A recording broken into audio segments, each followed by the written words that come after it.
দেখে নেব খেলার সময় শিরোনাম। কুয়াশের লক্ষ্য নিয়ে এই ওয়ানডে সিরিজের প্রস্তুতি নারী দলের। আইসিসি উইমেন্স চ্যাম্পিয়নশিপ পয়েন্ট টেবিলে উন্নতির আশা মারুফার। ঘরোয়া ফুটবলের নতুন মৌসুমের সূচি চূড়ান্ত। শুক্রবার মাঠে গড়াবে প্রিমিয়ার লিগ। ফেডারেশন কাপ শুরু ৩ ডিসেম্বর। ৫ ভেন্যুতে খেলা যুক্ত হলো গাজীপুর শহীদ বরকত স্টেডিয়াম।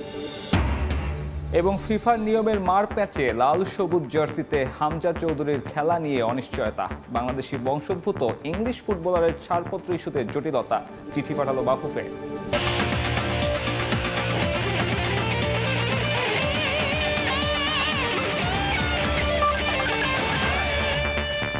গেলবারের ব্যর্থতা ভুলে আসন্ন বিপিএলে ঢাকাকে নিয়ে বড় স্বপ্ন হেড কোচ খালেদ মাহমুদ সুজনের। প্রাথমিক লক্ষ্য ঠিক করেছেন প্লে অফ। আশাবাদী লোকাল ক্রিকেটারদের নিয়ে, তবে কিছুটা উদ্বিগ্ন বিদেশি ক্রিকেটারদের সঠিক সময়ে পাওয়ার ব্যাপারে। তার দল ঢাকা ক্যাপিটালস থেকে জাতীয় দলের জন্য একাধিক নতুন ক্রিকেটার প্রস্তুত করতে চান এবারের আসর শেষে। বিপিএল আর ঢাকা যেন ভুলতে বসা এক স্মৃতি। প্রথম ৪ আসরে ৩বারই শিরোপা জেতার রাজধানীর এই দলটি সবশেষ ৩ আসরে শিরোপা জয় তো দূরের কথা, খেলতে পারেনি ফাইনালও। গেলবার তো ১২ ম্যাচে মোটে ১ জয়ের রেকর্ড গড়েছে টানা হারের। তবে এবারের প্রেক্ষাপট ভিন্ন। নতুন মালিকানায় ফ্র্যাঞ্চাইজিটি গড়েছে শক্তিশালী দলে। ড্রাফটের পরে কোচ হিসেবে নিয়োগ দেওয়া হয়েছে বিপিএল এর অন্যতম সফল কোচ খালেদ মাহমুদ সুজনকে। তাই তো এবার ঢাকাবাসীর স্বপ্ন দেখছেন নতুন করে। অলরেডি লোকাল প্লেয়ার প্রায় ১১টার মতো লোকাল প্লেয়ার নেওয়া হয়ে গেছে, 10টা ফরেন প্লেয়ার নেওয়া হয়ে গেছে, 21টা প্লেয়ার অলরেডি হয়ে গেছে এবং 10টা ফরেন প্লেয়ার আসা যাওয়া করবে। বাট আমার কিছু কনসার্ন ছিল, সেটা আমি অন্যদেরকে বলেছি যে কোন জায়গাটা একটু প্লেয়ার নিলে আমাদের দলের ব্যালেন্সটা একটু ভালো হবে। এবং সেই ফাইনাল তো প্রথম উদ্দেশ্য নকআউট মানে রাউন্ডে যাওয়া। ২-১টা প্লেয়ার যদি আমরা আরও রিক্রুট করতে পারি বাইরে থেকে, বা লোকালি আর কেউ আছে কিনা ভালো রিক্রুট করতে পারলে অবশ্যই আমার মনে হয় যে আরও বেটার করা সম্ভব। প্রাথমিক লক্ষ্যের বাইরেও আরও একটা লক্ষ্য আছে সুজনের। বিপিএল এর আগের 10 আসর থেকে জাতীয় দলে থিতু হতে পেরেছেন হাতে গোনা ২-১ জন ক্রিকেটার। এবার তার দলে থাকা হাবিবুল মুকিদুলদের গড়তে চান আগামীর জন্য, দিচ্ছেন ফ্রি খেলার লাইসেন্স। আমরা খালি একটা বিপিএল টুর্নামেন্ট নিয়ে অনেক বেশি, এটা খুব অল্প সময়ের জন্য হয় এবং তার ট্রেনিং মানে টি-20 ট্রেনিং বলতে কিন্তু আমাদের কিছু হয় না। কিন্তু যারা খুব ভালো ক্রিকেটার তারা খুব তাড়াতাড়ি মাইন্ড সুইচ করে ওই ফর্মেটে চলে যেতে পারতো। যারা আসতো তারা ধরেন ওই মারার চক, মানে যে ওই টি-20 মানে মারতে হবে, এই তাহলে গিয়ে ফার্স্ট সেকেন্ড বলে আউট হয়ে গেলে তখন এই 2-3 ম্যাচে রান না করলে টিম ড্রপ করতে। এই জন্য আমরা কোনো সময় একটা প্লেয়ারকে ডেভেলপ করতে পারিনি। দেশিদের নিয়ে স্বস্তি থাকলেও শঙ্কা আছে বিদেশিদের নিয়ে। টাইম জোনের পার্থক্য তো আছেই, সঙ্গে অস্বস্তি আছে সঠিক সময় ক্রিকেটারদের পাওয়ার বিষয়টিও। ফরেন প্লেয়াররাও এত তাড়াতাড়ি আসতে চায় না, তারা এসে দেখা যায় ম্যাচে 2 দিন আগে এসে কোনোভাবে একদিন ট্রেনিং করে ম্যাচ খেলতে চায়। সেটা আমি একদম, কারণ এই যে টাইম ডিফারেন্সের কারণে, জেট ল্যাগের কারণে এটা খুব একটা বড় প্রবলেম। আমি রিকোয়েস্ট করবো তাদেরকে অ্যাটলিস্ট যেতে 4-5 দিন আগে আসে, কারণ এই আবহাওয়ার সাথে খাপ খাওয়ানো, টাইম ডিফারেন্সটা অ্যাডজাস্ট করা, এগুলো খুবই ইম্পর্টেন্ট প্লেয়ারদের জন্য আসলে। যদিও খেলা সকালে হয় না, বাট তারপরেও ধরেন যেই টাইমে খেলা শুরু হবে অথবা যখন আমাদের সন্ধ্যা, তখন ওদের হয়তো বা ভোরবেলার দিকে ঘুম আসে। বিপিএল এর জন্য ২৬ ডিসেম্বর থেকে ক্যাম্প শুরু করতে চায় ঢাকা ক্যাপিটালস। উদ্বোধনী দিনই মাঠে নামছে ফ্র্যাঞ্চাইজিটি, প্রতিপক্ষ সাবেক চ্যাম্পিয়ন রংপুর রাইডার্স। মাহবুব রিমন, সময় সংবাদ, ঢাকা। এবার নারী ক্রিকেটের খবর। আসন্ন ওয়ানডে সিরিজে আয়ারল্যান্ডকে হোয়াইট ওয়াশ করতে চান টাইগার্স পেসার মারুফা আক্তার। পূর্ণ ৬ পয়েন্ট তুলে নিয়ে জমিয়ে তুলতে চান আইসিসি উইমেন্স চ্যাম্পিয়নশিপের পয়েন্ট টেবিল। আছে ব্যক্তিগত লক্ষ্য, নিজের নিম্নমুখী পারফরমেন্সের গ্রাফে উন্নতি আনতে চান মারুফা।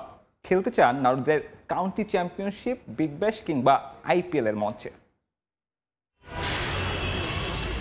মিরপুরে ততক্ষণে বিকেলের অস্তমিত সূর্য পশ্চিম আকাশে হেলে পড়ছে। একাডেমি মাঠে তবু ব্যস্ত টাইগ্রেস। চিফ সিলেক্টরের সঙ্গে তাদের অনুশীলন পর্যবেক্ষণে বিসিবি ডিরেক্টর নাজমুল আবেদিন ফাহিম। হঠাৎ করেই যেন খেই হারিয়েছে বাংলার নারী ক্রিকেট। একসময় যে হিসেব ছিল সহজ, তাই এখন ঝুলে আছে পরিসংখ্যানের মারপ্যাচে। টানা 5 আন্তর্জাতিক ওয়ানডে হারে এখন শঙ্কার মুখে নারী দলে 2025 ওয়ানডে বিশ্বকাপে সরাসরি অংশগ্রহণের টিকিট। তবে সুযোগটা এখনো বাংলাদেশের হাতেই। সেরা 6 দলের মধ্যে থাকতে হলে জিততেই হবে পরবর্তী 2 সিরিজ, অর্থাৎ আয়ারল্যান্ড আর ওয়েস্ট ইন্ডিজের বিপক্ষে অন্তত 4টা ম্যাচ। ঘরের মাঠে তাই আইরিশদের বিপক্ষে 6 পয়েন্ট ভীষণ গুরুত্বপূর্ণ। বিষয়টি জানা টাইগ্রেসদেরও, তাই তো তারা জিততে চায় 3 ম্যাচেই। যত দিন যাচ্ছে তত সবাই ডে বাই ডে অনেক ভালো ইমপ্রুভ করতেছে। তো ওরাও ওরা হচ্ছে ভালো টিম, সো আমরা ওইভাবেই প্রিপারেশন নিচ্ছি, চেষ্টা করতেছি আমরা যেন 3টা ম্যাচই জিততে পারি, যেহেতু আমাদের সামনে হচ্ছে বিশ্বকাপ। সো আমাদের লক্ষ্য এখন 3টা ম্যাচই জেতার। 20 বছর বয়সী মারুফার আন্তর্জাতিক ক্রিকেটে পদার্পণ চমক জাগানিয়া, কিন্তু সবশেষ কয়েকটি সিরিজে যেন নিজেকে হারিয়ে খুঁজছেন, যে কারণে সম্ভাবনা জাগিয়েও তার জায়গা হয়নি নারীদের বিগ ব্যাশ কিংবা আইপিএলে। তবে এই সিরিজ দিয়ে নিজেকে নতুনভাবে খুঁজে পাওয়ার স্বপ্ন মারুফার, যেখানে তাকে অনুপ্রাণিত করছে ভারতীয় ব্যাটসম্যান স্মৃতি মান্ধানা। স্মৃতি মান্ধানা আমাকে বলে যে তুমি অনেক হার্ডওয়ার্ক করো, তুমি অনেক ভালো একজন প্লেয়ার, সো তুমি এটা হচ্ছে ধরে থাকো, ইনশাল্লাহ তোমার ফিউচার অনেক ভালো। পারফরমেন্সটা যদি আমি নিজে ভালোভাবে তৈরি করতে পারি তো তাদের চোখে তো অবশ্যই পড়বো, তখন ইনশাল্লাহ যদি চাই তখন অবশ্যই খেলবো। এদিকে রোববার টিম হোটেলে বিশ্রামে ছিল আয়ারল্যান্ড নারী দল। 3 ম্যাচ সিরিজের প্রথম ওয়ানডে 27 নভেম্বর। মাহবুব রিমন, সময় সংবাদ, ঢাকা। এবারে আইপিএল নিলামের খবর। 20 মিনিটও টিকল না শ্রেয়াস আয়ারের রেকর্ড। ঋষভ পন্থকে দলে ফেরাতে সব রেকর্ড ভেঙে চুরমার করল লখনউ সুপার জায়ান্টস।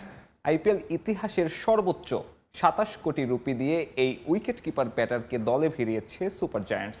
এর আগে শ্রেয়াস আয়ারকে দলে নিতে পাঞ্জাব কিংস খরচ করে 26 কোটি 75 লাখ রুপি।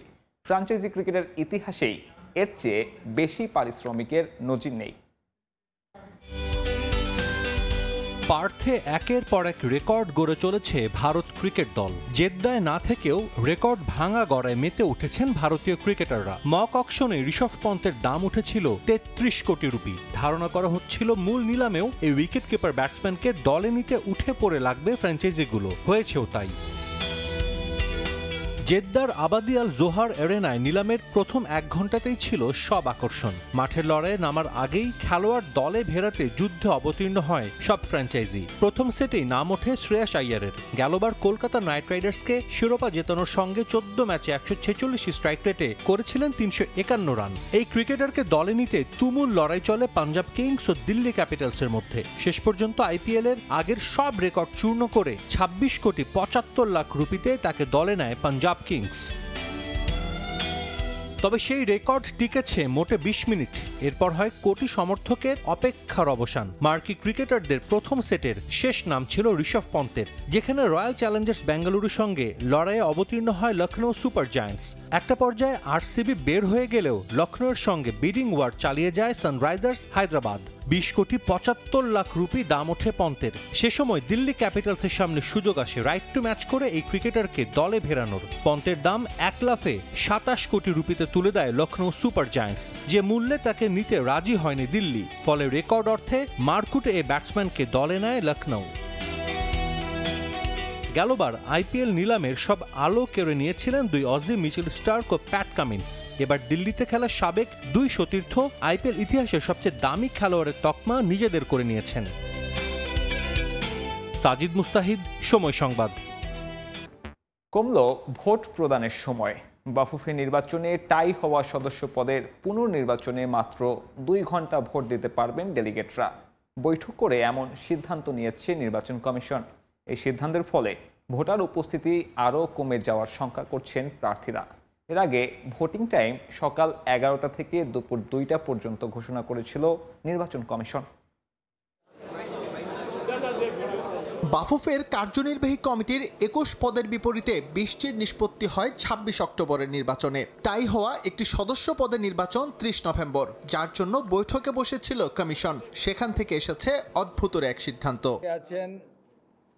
শুরুতে নির্বাচন কমিশন সিদ্ধান্ত নিয়েছিল সদস্য পদের পুনর্নির্বাচনে ভোট দেওয়া যাবে 11টা থেকে দুপুর 2টা পর্যন্ত।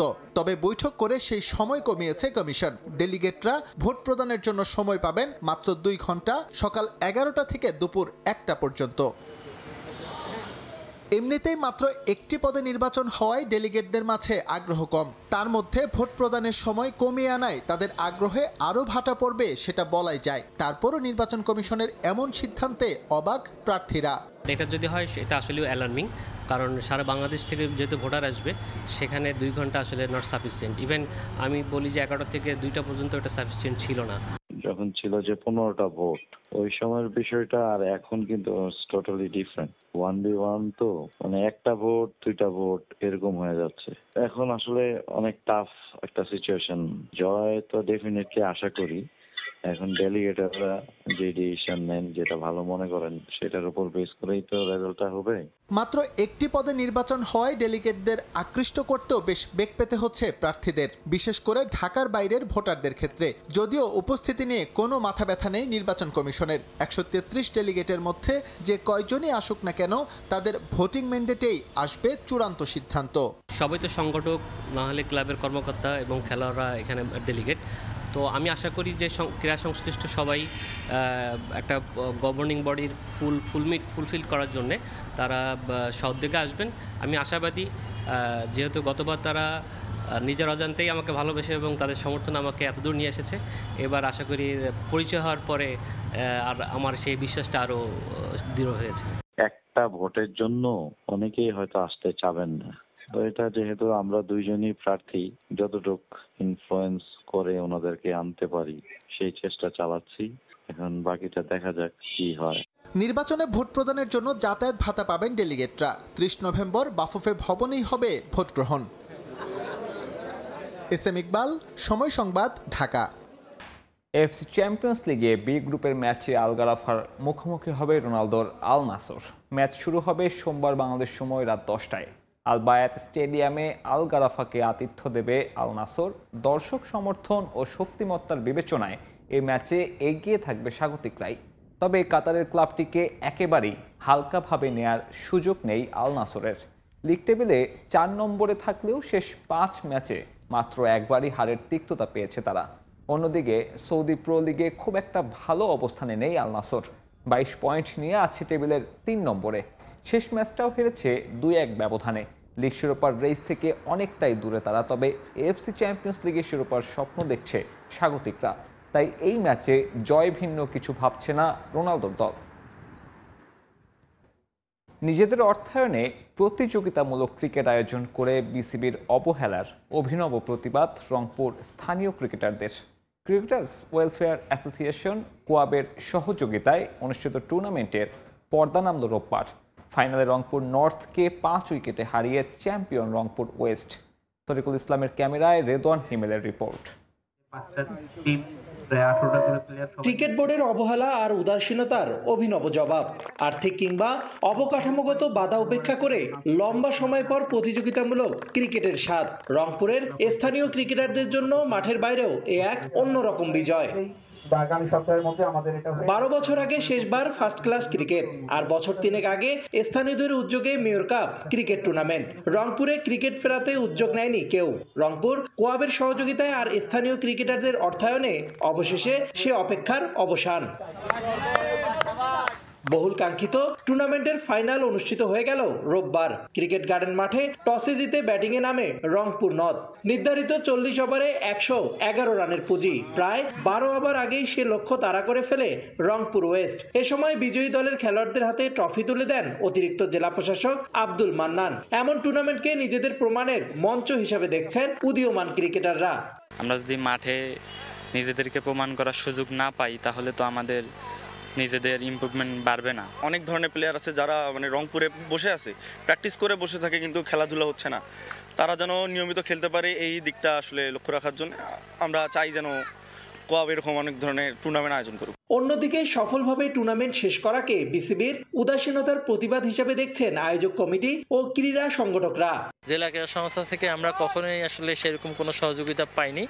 যা হয় বলতে গেলে একটা লিগ, তাও আবার 4 বছর পর পর। রাজধানীতে খেলা হইলো আর কি, অথচ যে কোন জেলা যে কোন লিগ হয় না, কোন প্রতিভাবান ক্রিকেটার গ্রামগঞ্জে পড়ে আছে, এটা নিয়ে তাদের হুদিস ছিল না। তবে টুর্নামেন্ট প্রশ্নবিদ্ধ হয়েছে নাসির হোসেনের খেলোয়াড় হিসেবে সম্পৃক্ততায়। ফাইনাল আর টুর্নামেন্ট সেরাও হয়েছেন আইসিসির নিষেধাজ্ঞায় থাকা এই অলরাউন্ডার। যদিও স্থানীয় টুর্নামেন্টকে নিজের প্রস্তুতির মঞ্চ হিসেবে দাবি রংপুর কোয়াব সভাপতির। কয়েকদিন পর ব্যাক করবো ইনশাল্লাহ, তো এটাও আমার জন্য একটা খুব বড় একটা প্রিপারেশনের জন্য আমার হেল্প করবে এবং আমার কনফিডেন্স বিল্ড আপের জন্য এবং আমার কাজ করবে আর। রংপুর ক্রিকেটার্স ওয়েলফেয়ার অ্যাসোসিয়েশনের আয়োজনে রংপুর নর্থ ও রংপুর ওয়েস্ট সহ মোট 5টি দল অংশগ্রহণ করে এই টুর্নামেন্টে। রেদওয়ান হিমেল, সময় সংবাদ, রংপুর। এ পর্যায়ে খেলার সময়ের শীর্ষ সংবাদ জানিয়ে দিচ্ছি আরেকবার। এবং ঘরোয়া ফুটবলের নতুন মৌসুমের সূচি চূড়ান্ত। শুক্রবার মাঠে গড়াবে প্রিমিয়ার লিগ। ফেডারেশন কাপ শুরু 3 ডিসেম্বর। 5 ভেন্যুতে খেলা। যুক্ত হলো গাজীপুর শহীদ বরকত স্টেডিয়াম। এই ছিল খেলার সময় এখনকার আয়োজন। সঙ্গে থাকুন সময়ের।